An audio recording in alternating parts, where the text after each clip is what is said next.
Good morning. Let's go back in time to not many years ago, only as far back as, 2009. A British sci-fi comedy called Frequently Asked Questions About Time Travel.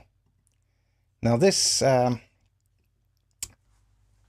film centres around three young lads. They're regular pub goers, two of which are deep science fiction fans, and the other one isn't so much. All of them have dead-end temporary jobs. At least they started off having those jobs in a theme park.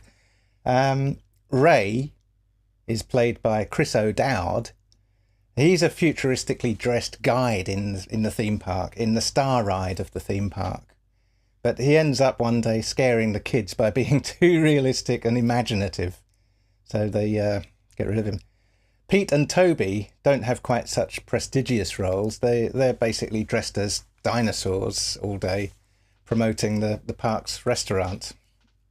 And they go to the pub that day, the day that Ray gets the sack. They go to the pub via the pictures to see a film, which disappoints them so much that they write a letter to Hollywood in the pub, specifying how to make better films. Toby has a notebook of ideas, so they use the back of one of the pages of that for the letter. Out in the pub's garden, Ray meets a girl from America, Cassie. She's played by Anna Faris, who says she's a time traveller sent to repair time leaks. Now, she seems quite nice, and she tells Ray about the editors, who are time criminals who go back in time to kill famous people once they've created their most famous work, which raises the value of the work because they've died at their peak. Ray, apparently, will become famous, according to Cassie. Ray doesn't entirely believe her, suspecting that Pete and Toby had something to do with this as a way to make him feel better about losing his job. Anyway, Cassie leaves and Ray tells it all to Pete and Toby, who don't believe him, which is what Cassie said will happen.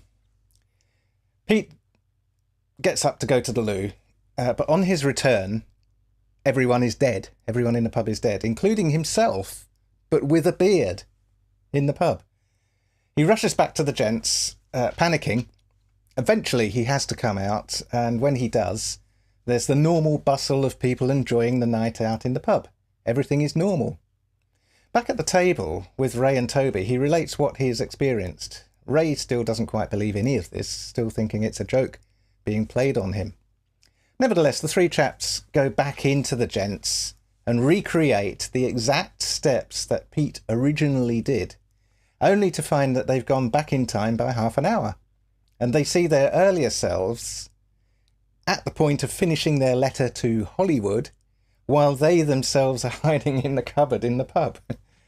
Ray comes out of the cupboard eventually and catches Cassie as she leaves from talking to the earlier Ray in the garden, whereupon this Ray tells her that he may have found the time leak in the gents, which she doesn't believe and continues walking away.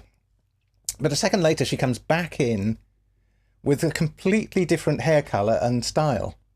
She's apparently spent 6 months rectifying that situation at the pub that night, and everything is now fixed. Now, from this point on, nothing's actually been fixed at all, and the three end up in a post-apocalyptic time, which is still in the pub, spatially, but it and all around is the scene of destruction and desolation and cold. Pete goes off on his own at one point and returns with a beard, traumatised and dirty. The film's soundtrack is very, very good. Features Land of Make-Believe by Bucks Fizz, importantly, which is a very good thing, I think. Personally, I really like this film. I like the scale, I like the dynamic, I like the level of complexity of time paradox. I like the typical way that it focuses on how young men waste away their lives, their time and their money in pubs. And, of course, Anna Faris. The film has had a lot of criticism, but seriously, these critics should just lighten up. It's a fun film and deserves watching. Frequently asked questions about time travel, 2009. Have a fantastic Friday. Have a safe weekend unless we all die in a nuclear war. But just in case we do, subscribe and like now.